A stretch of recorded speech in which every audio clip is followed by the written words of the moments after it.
This conference will now be recorded. आज एक interesting और महत्वपूर्ण टॉपिक है आपका निबंध के लिए, ग्लोबलाइजेशन। दूसरा नाम है वैश्वीकरण, भूमंडलीकरण और वैश्विक ग्राम। ठीक है, तो इतने सारे नामों से आपका टॉपिक जाना जाता है। तो शुरू करेंगे इसे हम एक प्रस्तावना से। प्रस्तावना के बाद अर्थ या परिभाषा, इतिहास दिखाएंगे, इतिहास के बाद विस्तार, फिर किन कारणों से इसका जन्म हुआ है उसे देखना है, बदलाव या प्रभाव क्या क्या है, पॉजिटिव और नेगेटिव दोनों, और भारत तथा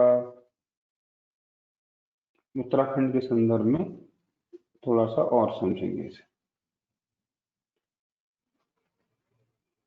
ठीक है,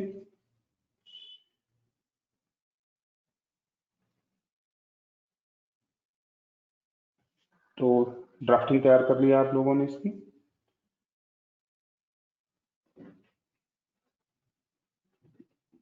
आज ड्राफ्टिंग से पहले थोड़ा समझ लो कि टॉपिक क्या है, जिससे ड्राफ्टिंग समझ में आएगी आसानी से।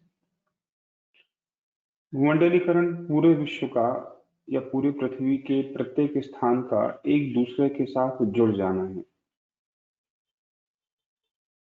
पृथ्वी के प्रत्येक स्थान का या वस्तु का, विचार का एक दूसरे से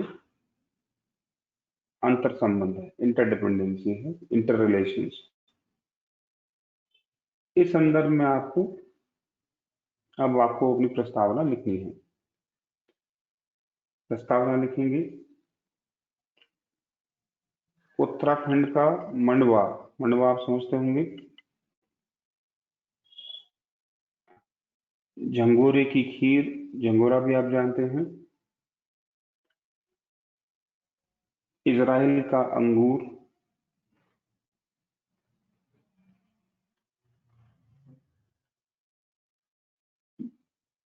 गंगा जल हरिद्वार का,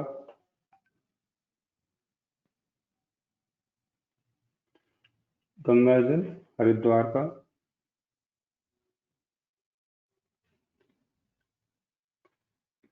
पतंजलि का एलोवेरा, पतंजलि का एलोवेरा,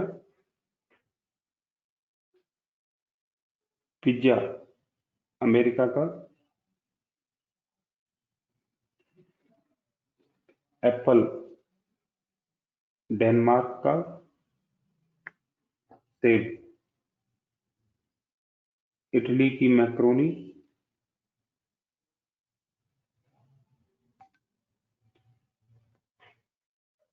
न्यूजीलैंड के डेयरी उत्पाद, डेयरी प्रोडक्ट्स,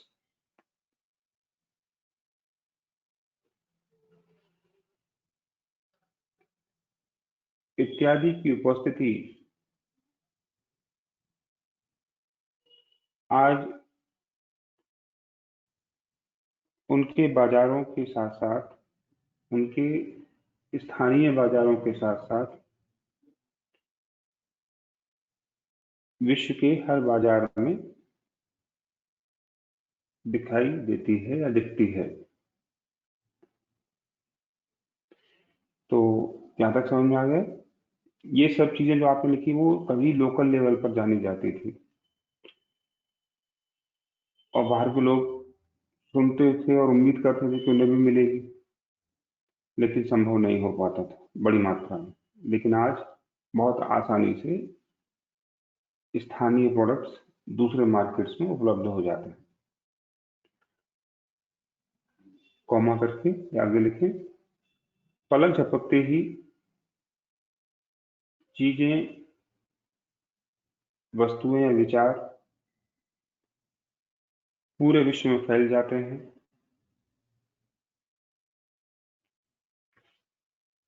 कॉमा कुछ ही घंटों में, आवर्स में लोग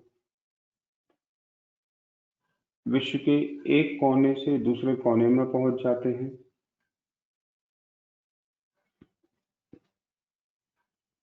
ठीक है, यातायात बहुत फास्ट है। यही नहीं, बद्रीनाथ में रात के समय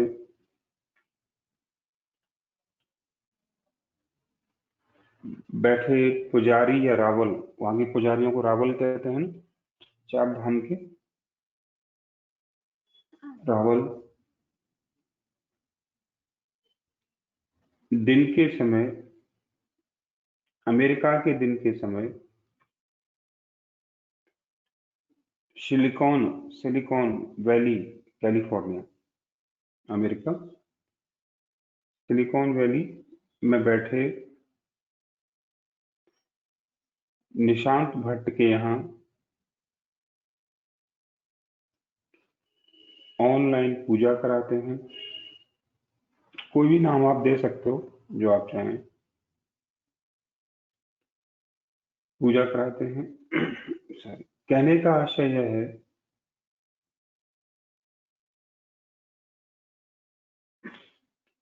कहने का आशय यह है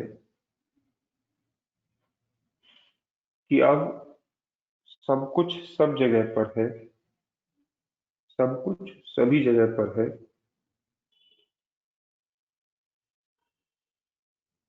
कोमा दूरी और समय पर, दूरी और समय के अब कोई विशेष मायने नहीं रहे हैं। दूरी और समय के अब कोई विशेष मायने नहीं रहे हैं,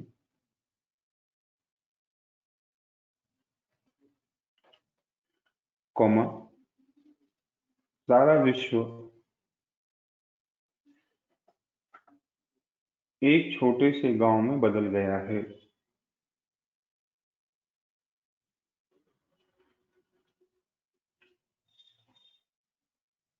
और लोग इसे कहते हैं कि भूमंडलीकरण हो गया है। लोग कहते हैं कि भूमंडलीकरण हो गया है। तो प्रस्तावना थोड़ी बड़ी हो गई है, लेकिन टॉपिक भी कुछ ऐसा ही है, तो इसलिए हमें इसको रखना पड़ेगा।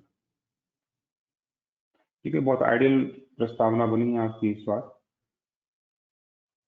चलिए, तो अब हम अर्थ की बात कर लेते हैं कि आखिर हम किस बारे में बात कर रहे हैं। तो एक दृश्य बनाया हमने ग्लोबलाइजेशन का, अब इसकी परिभाषा क्या है वो भी देख लेते हैं। तो नेक्स्ट पैराग्राफ से लिखेंगे, जहां तक अर्थ की बात है, मीनिंग, तो आपको स्लाइड में पहली लाइन दिख रही होगी कि वैश्वीकरण का आशय प्रौद्योगिकी, व्यापार, व्यक्तियों के आवागमन के माध्यम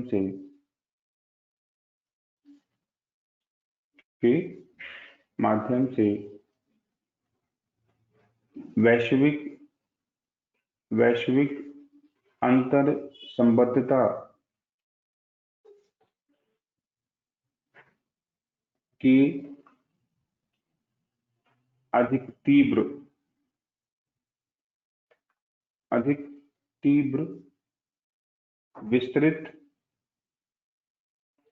और गहन होने से है।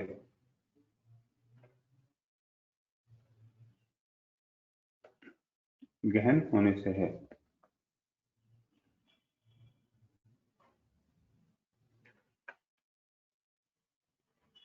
जिसमें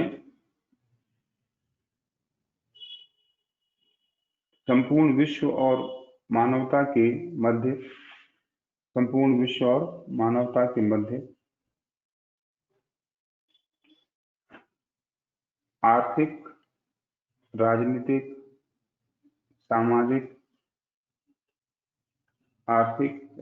सामाजिक और सांस्कृतिक आदान प्रदान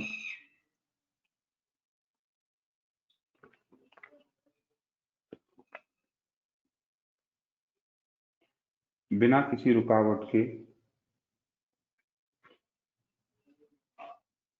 व्यापक स्तर पर हो रहे हैं। आदान प्रदान बिना किसी रुकावट के व्यापक स्तर पर हो रहे हैं,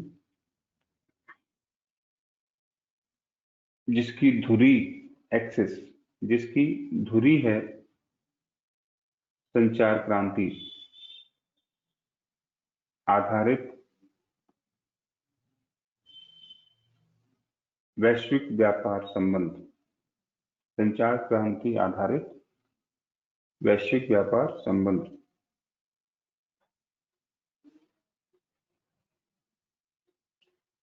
जिसके परिणामों में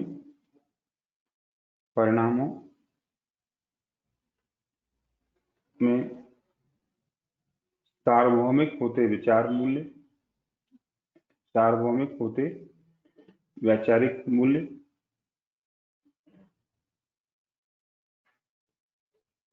संस्कृति,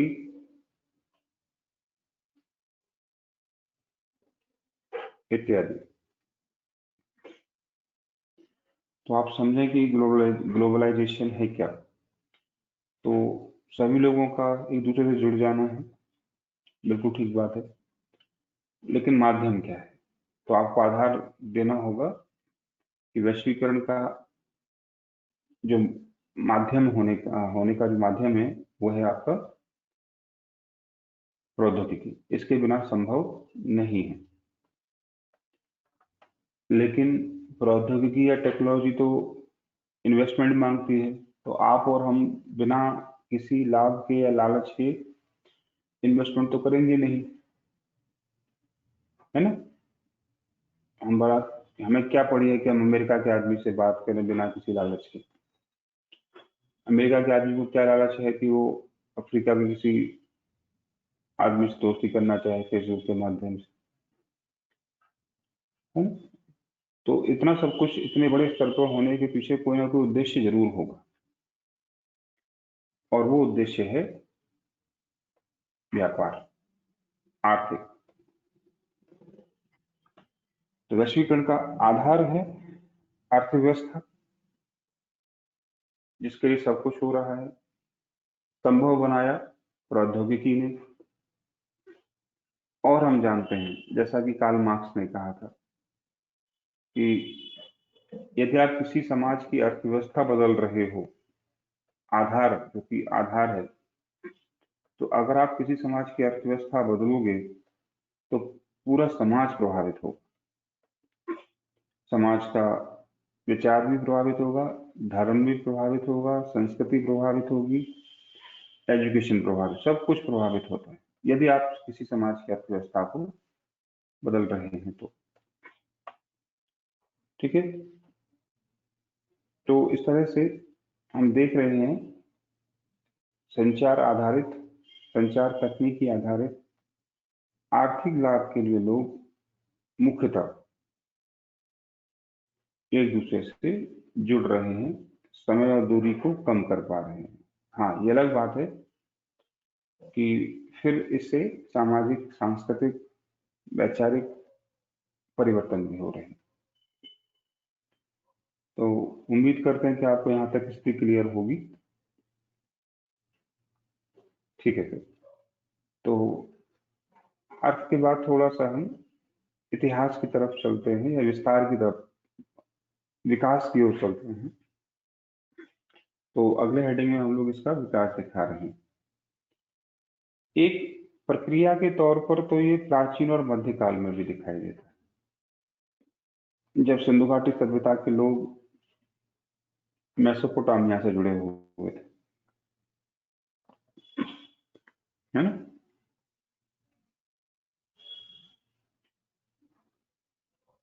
अलेक्जेंडर जैसे लोगों ने वैश्विक संबंध बनाए। अलेक्जेंडर जैसे लोगों ने वैश्विक रिलेशन तैयार किए। रोमन साम्राज्य से हमारा व्यापार होता था। मध्यकाल में मुस्लिम आक्रमणकारियों ने पूरे विश्व को मुस्लिम संस्कृति से परिचित कराया, व्यापार भी किए। तो वैश्विक संबंधों की प्रक्रिया तो बहुत पुरानी है, लेकिन अवधारणा के स्तर पर यह 1960 के दशक में पैदा हुई। बहुत अच्छे से लिखना है इस चीज को। अगर विश्व जुड़ रहा है तो ये तो बहुत प्राचीन स्तर पर संभव था, प्राचीन समय से संभव था, लेकिन औपचारिक अवधारणा के स्तर पर ये 1960 के दशक में एक वैज्ञानिक विद्वान थे, सामाजिक चिंतक हैं, उनका नाम आप लिखेंगे, मार्शल मार्शल मैक्लुहान।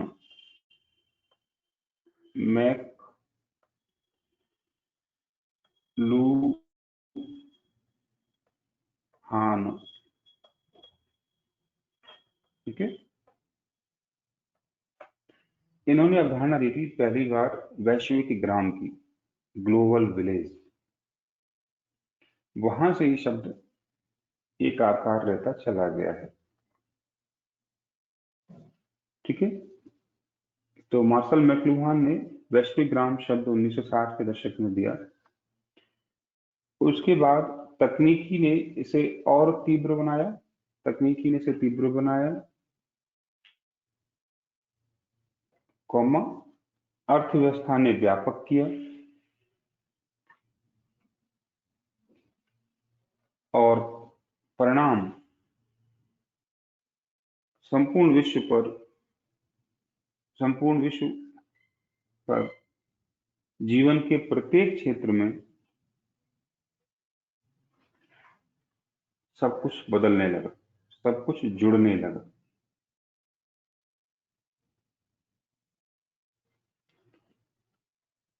और अंततः हम कह सकते हैं कि यह द्विआयामी प्रक्रिया है, जिसमें प्रभावित होते भी हैं और करते भी हैं, प्रभावित होते भी हैं और करते भी हैं। ठीक है। परिणामों के स्तर पर बहुआयामी प्रक्रिया है। परिणाम जो है वो फिर बहुआयामी है, यानी केवल अर्थव्यवस्था में और तकनीकी में परिवर्तन नहीं है, बल्कि जीवन का प्रत्येक क्षेत्र, हमारे बेडरूम से लेकर सार्वजनिक जीवन तक, सब कुछ एक दूसरे से जुड़ गया है।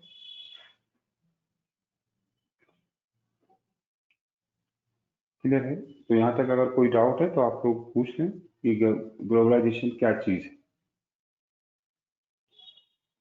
आप देख रहे होंगे ना, अगर शब्द को ध्यान से देखो तो वैश्वी प्लस करण, और करण मैंने आपको कई बार बताया है, एक प्रक्रिया होती है। करण शब्द कहीं भी जुड़ जाए तो उसका मतलब क्या है? कोई चीज अनेक स्तरों में एक के बाद एक होती चली जा रही है, रुक नहीं रही है। तो वैश्विक का मतलब विश्व से है, और करण का मतलब प्रक्रिया है, यानी विश्व में बहुत कुछ एक साथ एक दूसरे से प्रभावित होते हुए हो रहा है। यही है वैश्वीकरण। ठीक है। चलिए आगे लिखेंगे नेक्स्ट पैराग्राफ से। अब जरूरत मैंने बताई थी क्या है, तो जरूरत को आपको आधार बनाना है। तो लिखेंगे, आखिर क्यों आया या भूमंडलीकरण? तो जवाब है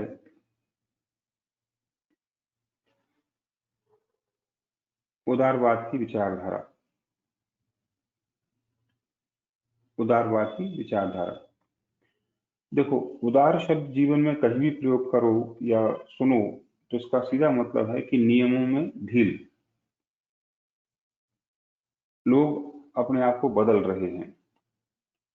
तो उदार शब्द हमेशा किसी चीज में ढील को दिखाता है, परिवर्तन के लिए तैयारी को दिखाता है, नए को स्वीकार करने के लिए दिखाता है। ठीक है, बाकी कभी उदारवाद अगर मौका लगेगा तो पढ़ेंगे सिविल सर्विसेज में। ठीक है, तो उदारवाद की विचारधारा जिसने अच्छे से लिखेंगे 1980 तक आधुनिकता को बढ़ाया या स्थापित किया।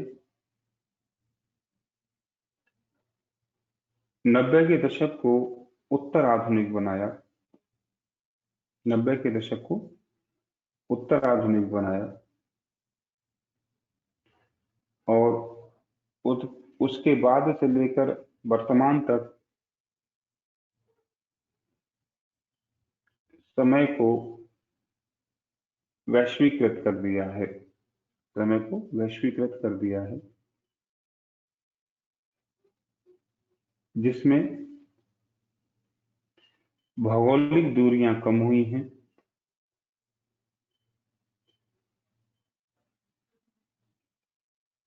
कौमा सामाजिक सांस्कृतिक संबंधों की जड़ता, जड़ता मतलब रुकावट कमजोर पड़ी है, कौमा राजनीतिक सीमाओं का महत्व कम हुआ है, पॉलिटिकल बाउंड्रीज,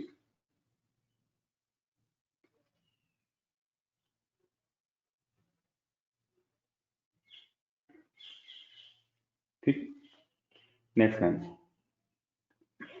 जब यह विचार अर्थव्यवस्था में आया, जब यह विचार अर्थव्यवस्था के क्षेत्र में प्रवेश करता है, कौन सा वाला? उदारवाद वाला, है ना। तो उदारवाद का विचार जब अर्थव्यवस्था में प्रवेश करता है तो निजीकरण बन गया, निजीकरण बन गया, अर्थात उत्पादन बड़े स्तर पर, यहां तक कि बहुराष्ट्रीय स्तर पर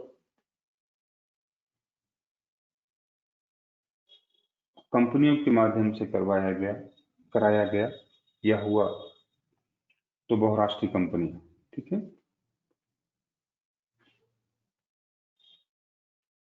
जब कौमा लिखें, यह विचार राजनीतिक क्षेत्र में आया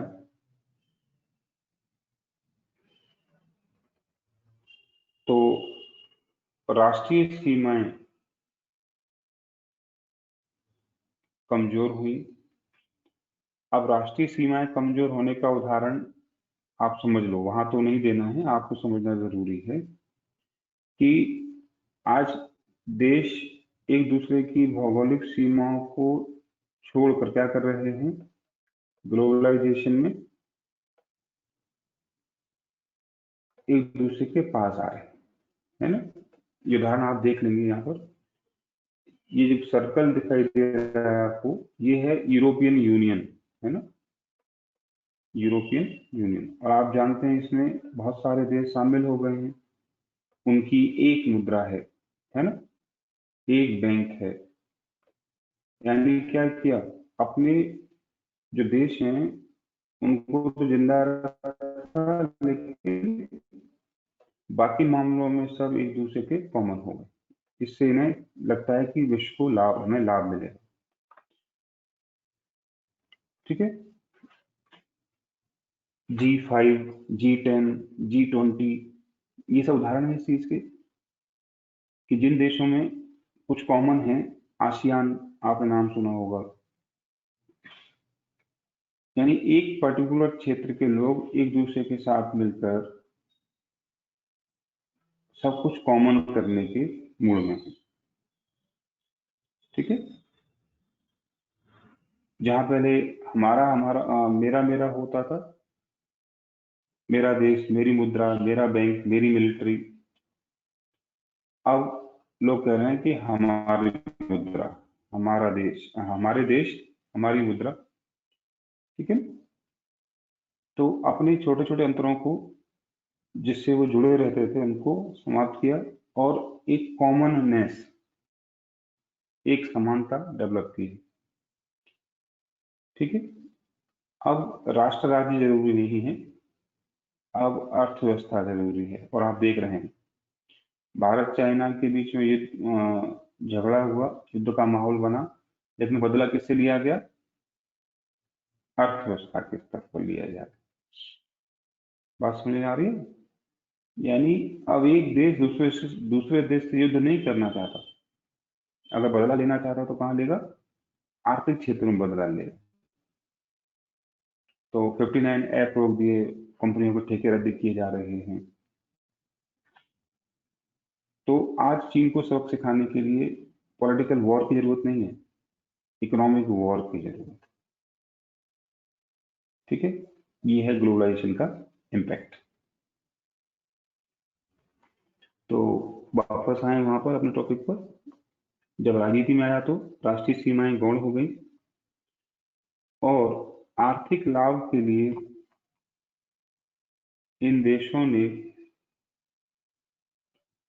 संघ और समुदाय बनाए। ब्रैकेट में आप लिखें European union, ASEAN, IBSA. IBSA का फुल फॉर्म आप कौन बताएगा? IBSA, IBSA.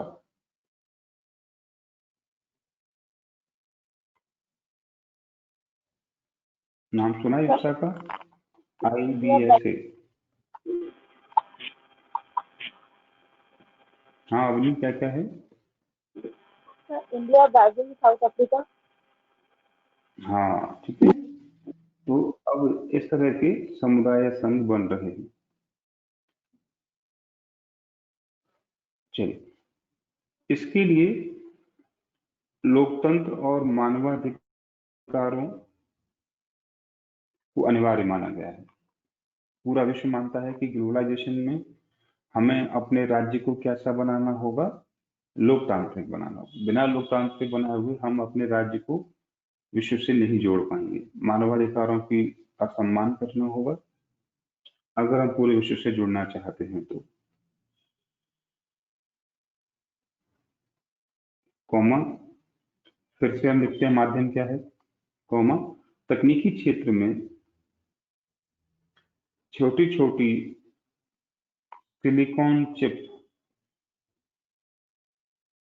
के द्वारा संचार क्रांति कराई गई। संचार क्रांति से यह संभव हुआ, ठीक है। ये है इसका विस्तार और विकास। अब हम परिणामों की ओर आ रहे हैं। तो परिणामों को लिखें कि यह एक बहुआयामी धारणा है, प्रक्रिया है,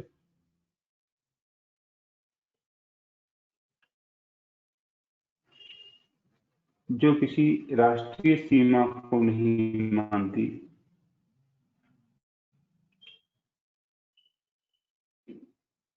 जहां तक भारत की बात है तो औपचारिक रूप से या नीति के स्तर पर यह 1991 के बाद से दिखाई दी। तो LPG में जो जी है वो 91 की पॉलिसी से दिखाई देता है, जिसकी शुरुआत अर्थव्यवस्था से हुई। प्रक्रिया 1991 के बाद से दिखाई देती है, जिसमें सर्वप्रथम जिसकी शुरुआत भारतीय अर्थव्यवस्था को उदारीकृत करते हुए निजी कर दिया गया।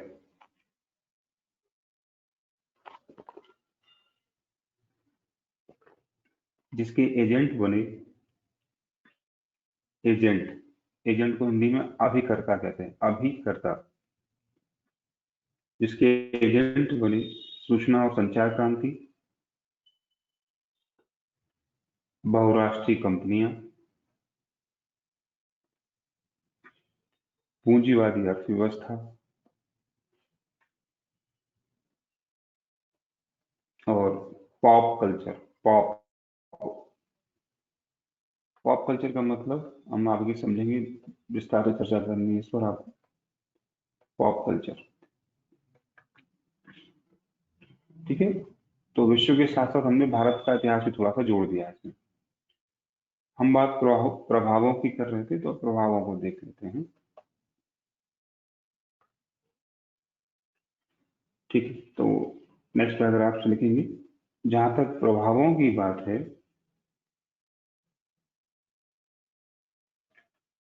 तो यह मिला जुला है। मिला जुला मतलब पॉजिटिव नेगेटिव दोनों।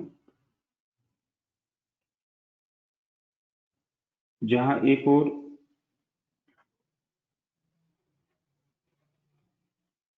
इसे अधिकांश ने हाथों हाथ लिया, यानी इसे बिना किसी विरोध के अपना लिया, विशेषकर युवा पीढ़ी ने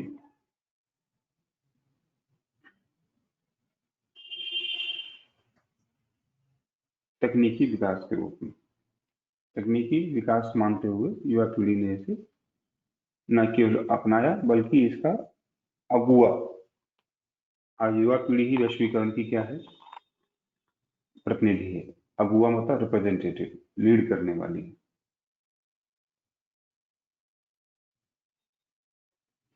यह युवा इस डिजिटल वर्ल्ड में, डिजिटल दुनिया में नए संबंध खोजता है, ब्रैकेट में सोशल मीडिया लिखेंगे, कॉमा, अपनी पहचान बनाता है,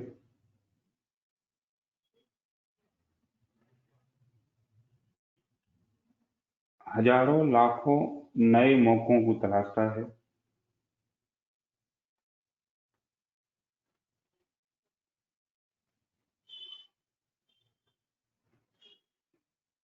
इन सब से ऐसे समाज का जन्म होता है,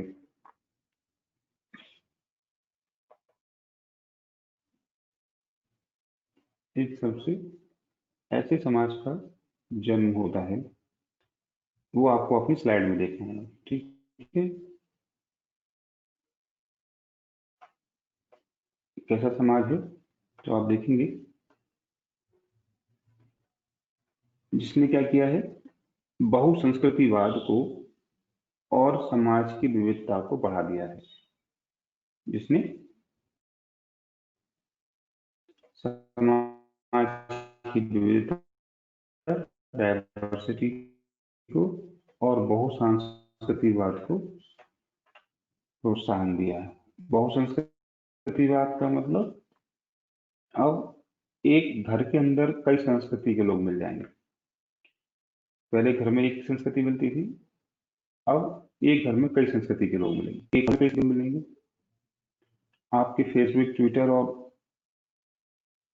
सोशल मीडिया अकाउंट्स पर एक से ज्यादा संस्कृतियों के लोग होंगे। आपकी ड्रेस में बहुत संस्कृति दिखेगी, लोअर पार्ट किसी और ड्रेस का होगा और अपर पार्ट किसी और ड्रेस का होगा, है ना। आपने देखा होगा फैशन शोज में कि ऊपर से कुर्ता और नीचे से धोती लोग पहनते हैं, ना सॉरी, ऊपर से कोट और नीचे से धोती पहनते हैं। तो एक व्यक्ति से लेकर एक परिवार, एक कॉलोनी, एक देश में अब बहुत सारी संस्कृतियां दिखने लगी जो पहले नहीं दिखती, ठीक है। तो इस तरह से हम परिवर्तन कहाँ दिखा रहे हैं, पहले सामाजिक और सांस्कृतिक परिवर्तन की ओर बात कर रहे हैं। तो पहला प्रभाव समाज और संस्कृति, युवाओं के माध्यम से, ठीक है। इसमें क्या हुआ है, एक जगह पर बहुत संस्कृतिवाद है, लेकिन इस बहुत संस्कृतिवाद में किसका डोमिनेंस है, किसका प्रभुत्व है, तो आपका जवाब है पश्चिमी संस्कृति। बहुत संस्कृतिवाद होने के बावजूद हम ये संस्कृति में पश्चिमी संस्कृति को प्रभावशाली मान रहे हैं, ठीक है। और कहीं कहीं वैश्विक और स्थानीय संस्कृति मिलकर क्या हो रही हैं, हाइब्रिड हो रही हैं। तो हाइब्रिडाइजेशन कहते हैं इनको। तो हाइब्रिडाइजेशन का मतलब दो अलग अलग संस्कृतियों से मिलकर कोई नई चीज, यानी आज फिजन का टाइम है। और उसका सबसे अच्छा उदाहरण है मैकडोनाल्ड। विदेशी संस्कृति है खाने की, है ना, लेकिन जब नवदुर्गा आती है तो वो भारतीय थाली भी देते हैं। तो पिज्जा के साथ साथ क्या खिला रहे हैं, बर्गर के साथ साथ आपको भारतीय थाली भी, फास्ट की थाली दे रहे हैं। ठीक है, तो मैकडोनाल्ड में आप वैश्विक संस्कृति देख सकते हैं। विश्व की main dishes, ready to food वहां मिलेंगी, लेकिन वो जानते हैं कि इस तरह से केवल काम नहीं चलेगा, भारतीय स्वाद को भी लाना पड़ेगा। ठीक है, और ये जो संस्कृति बनी है, हाइब्रिड हाइब्रिड संस्कृति जो बनी है, ये कैसी है, लोकप्रिय है, पॉपुलर है। और पॉपुलर से बना है पॉप कल्चर, जो मैंने ऊपर आपको बताया था, पॉप कल्चर। तो इसका अर्थ है पॉपुलर कल्चर। तो इनमें अब कपड़ों के स्तर पर देख लो, वेशभूषा के स्तर पर बहुत परिवर्तन दिख रहे हैं, है ना, और वो महिलाओं और पुरुष दोनों के स्तर पर। ये इस ग्लोबलाइजेशन का असर है।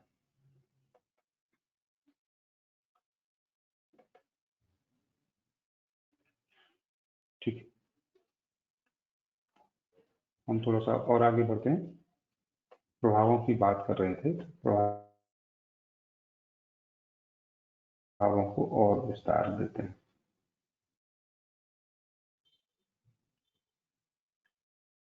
भाषा पर प्रभाव देखा है थोड़ा सा, है ना, कि हमारी भाषा में अब क्या है,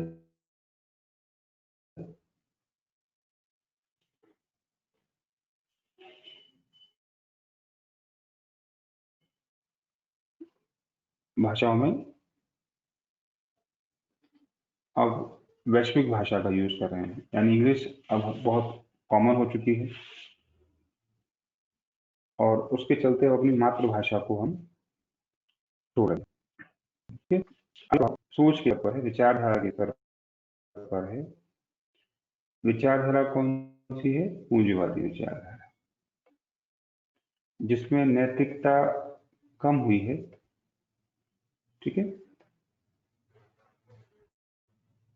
यानी इस मानसिकता विचारधारा में क्या है, लोग नैतिक कम है, भौतिक ज्यादा है। तो उपभोक्तावाद को बढ़ावा मिला है, कंज्यूमरिज्म बढ़ा है। ठीक है, उपभोक्तावाद, हर वीकेंड को बाहर जाना, अभी तो नहीं जा पा रहे हैं लेकिन वीकेंड बाहर मनाना, वर्ल्ड टूर करना, है ना, घर में महंगे महंगे वैश्विक आइटम लाना, ये सब क्या है, उपभोक्तावाद। ठीक, संगीत पर असर देखें कि अब संगीत कौन सा चल रहा है, क्लासिकल कम, बल्कि फ्यूजन ज्यादा चल रहा है, यानी दो अलग अलग म्यूजिक को लेकर एक कॉमन म्यूजिक बनाना। अनु मलिक जैसे लोग इसके लिए बहुत पॉपुलर माने जाते हैं। कुछ भी नया नहीं करते, बस दो तीन चीजों को लेते हैं और जोड़कर एक नई चीज बना देते हैं। ठीक है, तो इस संगीत में सुर के स्थान पर कोलाहल बढ़ा है,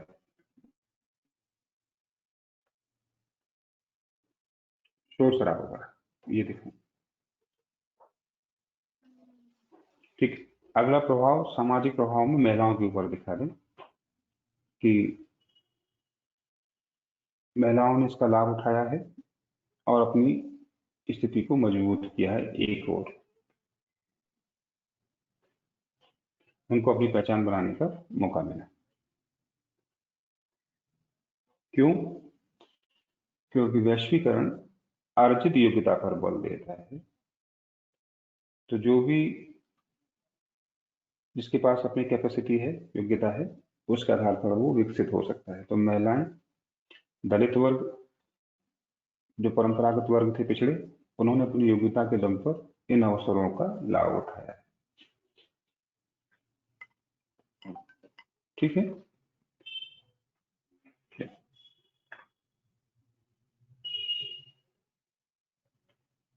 अब थोड़े प्रभाव आर्थिक स्तर पर दिखाते हैं। स्लाइड में नहीं ये प्रभाव, आप नोट करना है आपको तो नोट करेंगे। आर्थिक स्तर पर व्यापक प्रभाव देखने को मिले हैं, जिसमें मल्टीनेशनल कंपनी यानी बहुराष्ट्रीय कंपनी, एमएनसीज,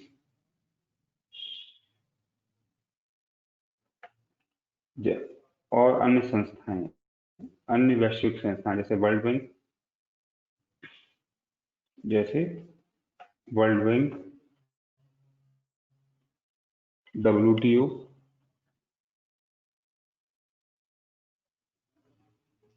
इत्यादि बड़े प्लेयर हैं, बड़े खिलाड़ी हैं, जिनकी नीतियों ने अर्थव्यवस्था को रेडिकली, आमूल चूल परिवर्तन कहते हैं, रेडिकल बदलाव, आमूल चूल परिवर्तन किए हैं अर्थव्यवस्था में।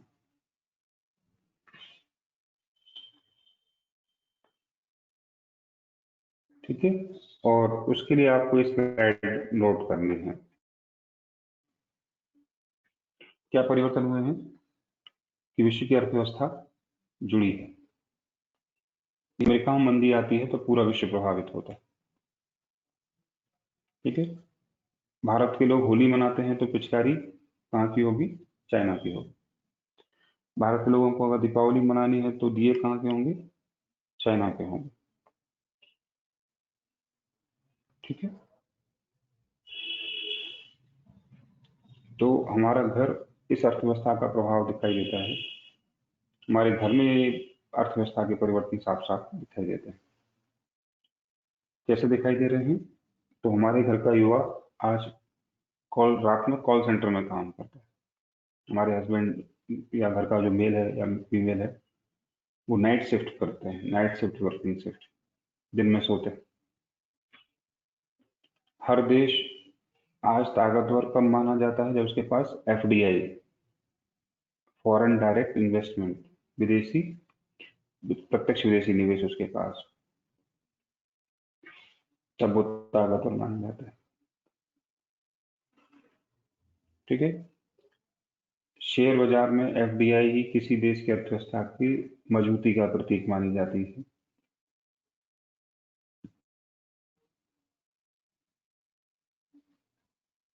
हमारे जीवन की हर चीज ब्रांडेड होनी चाहिए, ये मानसिकता है अर्थव्यवस्था में। गाड़ियों के आकार बड़े हुए हैं और हर चीज में तकनीकी ऐड हुई है। कुछ भी होगा, XYZ, हम कुछ भी, जितनी पर्सनल चीजें भी हैं उसमें भी हम, है तो अर्थव्यवस्था की, लेकिन उसमें भी तकनीकी का प्रयोग हुआ। लिख देंगे आप इससे प्रवृत्ति में बढ़ोतरी हुई है। स्थानीय उत्पादों को, जैसे झंगोरा और आपने मड़वा लिखा था, वैश्विक पहचान मिली है।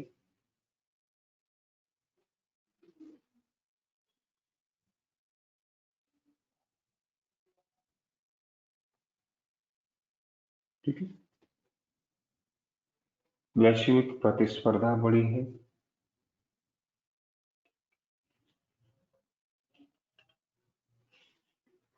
प्रवास बढ़ा है, माइग्रेशन। कुल मिलाकर जीवन स्तर में बदलाव आया है, सुधार आया है।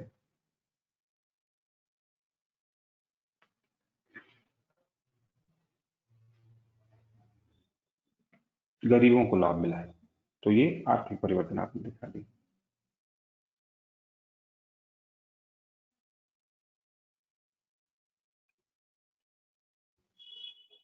ठीक, पॉलिटिकल चेंज वैसे तो हम लिख चुके हैं, फिर से लिख लें।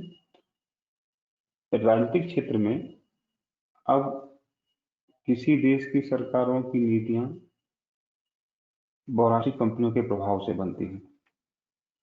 भारत की कोई भी नीति बिना अंबानी, बिना एफसीआई, बिना आईसीआईसीआई, इनके राय के बिना नहीं बन सकती, बिना डब्ल्यूटीओ के प्रभाव के नहीं बन सकती। तो अब नीति निर्माण में सरकारों की भूमिका के साथ साथ मल्टीनेशनल कंपनी और संस्थाओं का प्रभाव पहले से ज्यादा देखने को मिल रहा है।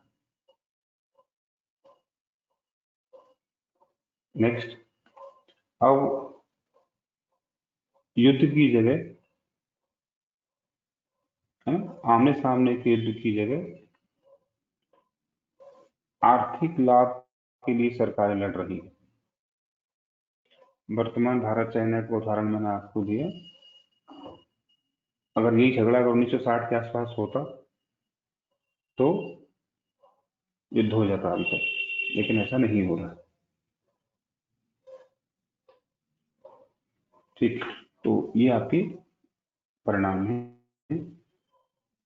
विभिन्न क्षेत्रों में, संस्कृति में, समाज में, महिलाओं पर, राजनीति में, अर्थव्यवस्था में, खेल में नए नए क्षेत्रों का विकास हुआ है ना। खेल को लेकर हमारा सोच में बदलाव आया, लिखेंगे अच्छे से। पहले कहते थे खेलेंगे कूदेंगे तो होंगे खराब, पढ़ेंगे लिखेंगे तो बनेंगे नवाब।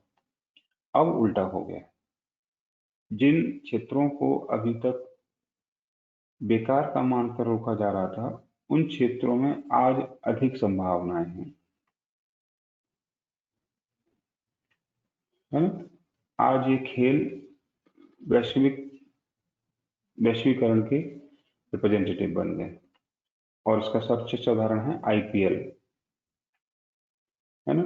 आईपीएल ने विश्व के सभी प्रकार के खेलों का सोच बदल दिया। कि पहले खेल कहाँ किस लिए खेले जाते थे? शरीर को फिट करने के लिए। अब खेल खेले जाते हैं आर्थिक लाभ के लिए। आईपीएल में टीमें देखते हैं ना आप, एक टीम में अंग्रेज भी मिलेंगे, भारतीय भी मिलेंगे, वेस्ट इंडीज के लोग भी मिलेंगे, अफ्रीकन भी मिलेंगे, सब मिलेंगे। तो खेलों में एक बड़ा परिवर्तन आया वैश्वीकरण को लेकर, और इसलिए अब खेल इन सबके साथ साथ आर्थिक प्रक्रिया बन गए हैं। आईपीएल में सबको फायदा मिलता है, सबको, खेलने वाले को लेकर खिलाने वाले को, कंपनियों को, सबको फायदा मिलता है ना। तो वैश्वीकरण और खेल पर एक छोटा सा पैराग्राफ आप जरूर लिखेंगे वहां। उत्तराखंड को मैंने आपको पहले ही जोड़ दिया है, तो एक छोटा सा पैराग्राफ उत्तराखंड का दिखाएंगे कि इस ग्लोबल वर्ल्ड में एक नई चीज पैदा हुई है, और वो है हॉस्पिटैलिटी, है ना। और इस हॉस्पिटैलिटी में भारतीय उत्तराखंड के लोगों ने अपना नाम स्थापित किया, होटल इंडस्ट्री, है ना।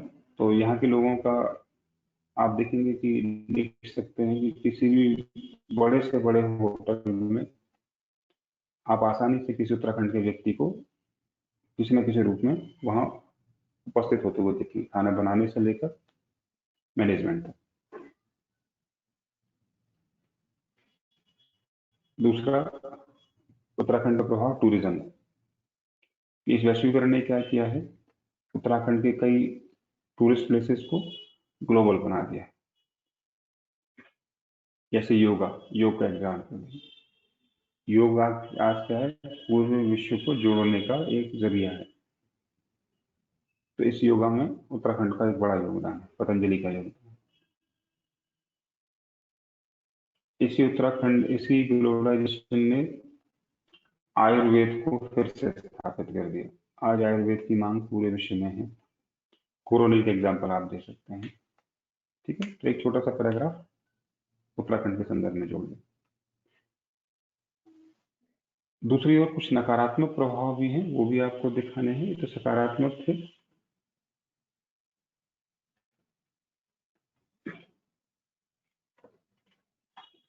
ठीक है, नकारात्मक प्रभाव क्या है? जो संस्कृतियां लाभ नहीं दे सकती, लाभ में नहीं बदल सकती, उनका पतन हो रहा है। यानी पॉप कल्चर स्थानीय संस्कृति को खा रही है एक तरीके से। अब हमारे घरों में बहुत कम होता है कि हम जमीन पर बैठकर खाना खाएं। आज बहुत कम ऐसा होता है कि हम अपने परंपरागत कपड़े पहनकर प्राउड महसूस करें। ठीक है, तो इस ग्लोबलाइजेशन ने कई जगह हमारी संस्कृतियों के प्रति हमारे मन में हीन भावना हीन भावना पैदा की। हीन भावना समझ रहे हो ना, कि हम अपनी परंपरा, अपनी स्थानीय मूल संस्कृति को, विशेषताओं को पिछड़ा मानते हैं, बैकवर्ड मानते हैं। और ग्लोबल होने की हमारे अंदर दुराग्रह है, आग्रह नहीं है, दुराग्रह है। यानी अपने अच्छे को छोड़कर, अपने पहचान को छोड़कर ऐसी पहचान में शामिल होना चाहते हैं जिसमें अपनी कोई पहचान नहीं रहेगी, भीड़ का हिस्सा बनना चाहते हैं। दूसरा, सामाजिक संबंधों में तेजी से गिरावट आई है। आज हम डिजिटल वर्ल्ड को ही रियल वर्ल्ड मानने लगे, सोशल मीडिया को ही समाज मानने लगे। घर में मेहमान आता है लेकिन दूर का रिश्तेदार, उससे हमें कोई संबंध नहीं होता, हम उससे बात तक नहीं करते, लेकिन उसी समय हमारे हाथ में मोबाइल होता है और हम अमेरिका और अफ्रीका में किसी फ्रेंड को तलाश रहे होते हैं, नए फ्रेंड, उसकी फ्रेंड रिक्वेस्ट एक्सेप्ट करते हैं या उसे भेज रहे होते हैं। तो सामाजिक सांस्कृतिक नकारात्मक प्रभाव तेजी से देखने को मिले। ठीक है, आर्थिक क्षेत्र में किसी भी देश की सरकार, खासकर विकासशील और विकसित देशों की सरकारों की संप्रभुता खतरे में है ना। यानी ये सरकारें कैसी पॉलिसी बना रही हैं जो कि विकसित देशों के लिए लाभदायक है। तीसरा प्रभाव, अभी आप देखा था, और वो है सबसे बड़ा दुष्प्रभाव आपके हैं ये वाला, जलवायु परिवर्तन, आतंकवाद और महामारियां। क्या थी ये? स्थानीय विशेषताएं थी, लेकिन ग्लोबलाइजेशन ने इनको भी ग्लोबल कर दिया। आज आतंकवाद ग्लोबल है, धार्मिक आतंकवाद कैसा हो गया? ग्लोबल हो गया। कोरोना महामारी चीन में पैदा हुई लेकिन आज पूरा विश्व प्रभावित है। जलवायु परिवर्तन, अमेरिका जैसे देश क्या करते हैं? कार्बन उत्सर्जन और भुगतना पूरे विश्व को पड़ता है। तो लाभ के साथ साथ हानि का भी वैश्वीकरण हुआ है, विभिन्न प्रकार की हानि और खतरों का वैश्वीकरण हुआ, ये लिखेंगे आपके सामने है। ठीक है,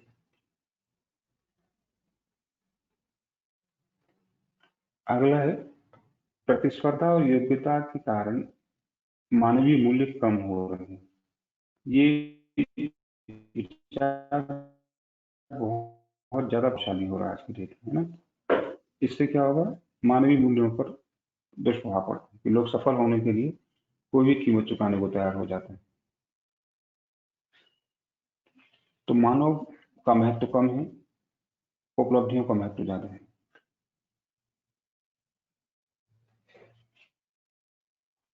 ठीक है, उपनिवेशवाद फिर से आ रहा है।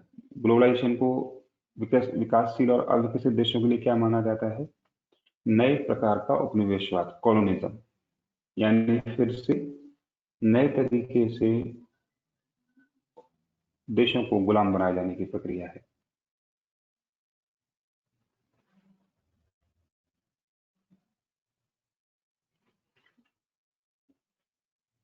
ठीक है, तो ये हैं ग्लोबलाइजेशन के इम्पैक्ट। चलो, अंत में आप पर इसे समाप्त करते हैं। तो उपसंहार लिख लेंगे या कंक्लूजन कर लेंगे, लिख लेंगे इसका कि जहां एक और नए अवसर और संभावनाएं विकसित की हैं, जहां एक और नए अवसर और संभावनाएं विकसित की हैं, जिससे बहुत सारे लाभ मिले हैं,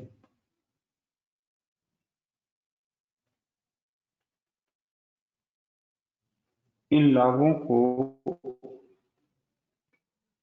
सभी को पहुंचाना भी आवश्यक है, इन लाभों तक सबकी पहुंच बनाना भी आवश्यक है। ठीक है, मैंने आपको परसों एक रिपोर्ट भेजी थी, ऐसी रिपोर्ट्स डेटा मैं आपको भेजता रहूंगा कि आज भी ग्लोबलाइजेशन के बावजूद ग्लोबल हंगर इंडेक्स में भारत जैसे देशों की स्थिति कितनी खराब है वो आप दिखाएं, करप्शन चरम पर है ये भी दिखाएं। यानी ग्लोबलाइजेशन सभी समस्याओं का समाधान मान लिया गया, लेकिन अभी भी समस्याएं समाप्त नहीं हुई। ठीक है, तो लिखेंगे कि अभी भी बहुत कुछ किया जाना आवश्यक है। इसमें यानी ग्लोबलाइजेशन में अब सतत विकास को जोड़ना आवश्यक है, सस्टेनेबल डेवलपमेंट को जोड़ना आवश्यक है। अगर इसे संतुलित करना है और विकसित करना है तो इसमें सतत विकास को जोड़ना, समावेशी विकास को, दोनों को लिखना, समावेशी और सतत विकास को जोड़ना आवश्यक।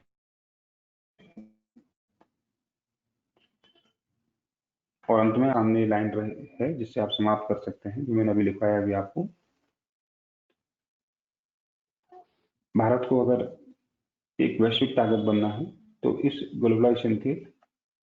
ग्लोबलाइजेशन को अपने अनुसार विकसित करना होगा, अपनाना होगा। अगर थोपा जाएगा भारत पर या भारत जैसे देशों पर तो ये अच्छे परिणाम नहीं दे सकता।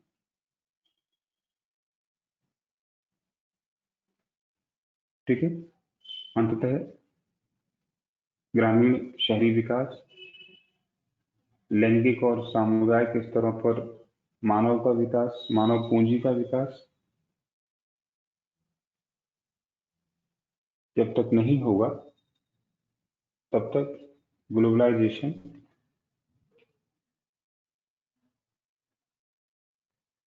लाभ कम हानि ज्यादा देता रहेगा।